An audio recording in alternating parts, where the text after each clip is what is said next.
Хорошие новости для пенсионеров. С 1 марта увеличится пенсия еще у одной категории пожилых. После индексации на 7,5% страховых пенсий и пенсий федеральным льготникам почти в 2 раза вырастет фиксированная выплата тем, кому в феврале исполнилось 80 лет. Размер доплаты превысит 8 тысяч рублей.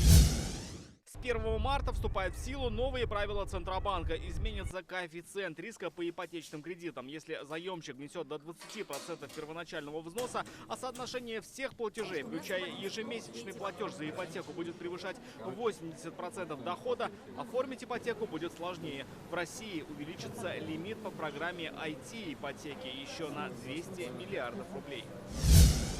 1 марта начнут действовать новые правила выезда детей до 14 лет за границу. Теперь, как и взрослому, при пересечении границы ребенку нужно подтвердить, что он гражданин России. Для этого необходим действующий загранпаспорт или свидетельство о рождении с отметкой о гражданстве.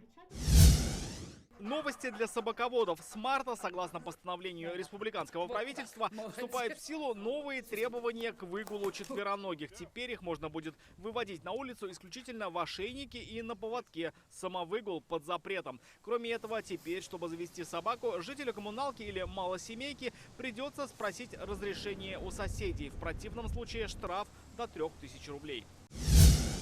Владельцев коров, свиней, овец и коз с 1 марта тоже ждут изменения. Теперь их сельскохозяйственные животные должны быть помечены специальными бирками или чипами. Это позволит контролировать перемещение животных, обеспечит их здоровье и безопасность. Татарстан первым среди регионов страны уже промаркировал всех животных в частных хозяйствах.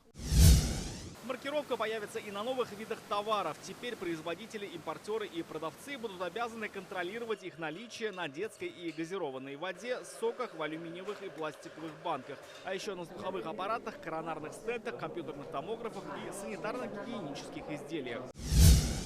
Нововведения ждут автовладельцев. С марта договоры автострахования ОСАГО можно будет заключить сроком от 1 дня до 3 месяцев или от 3 месяцев до года. Стоимость будет ниже привычного за счет применения понижающего коэффициента. За день с 1 марта можно будет открыть и собственное дело. В России заработает сервис «Старт бизнеса онлайн». С его помощью можно зарегистрировать ИП или ООО с одним учредителем без посещения налоговой. Амир Шайдуллин, ТНВ, Казань.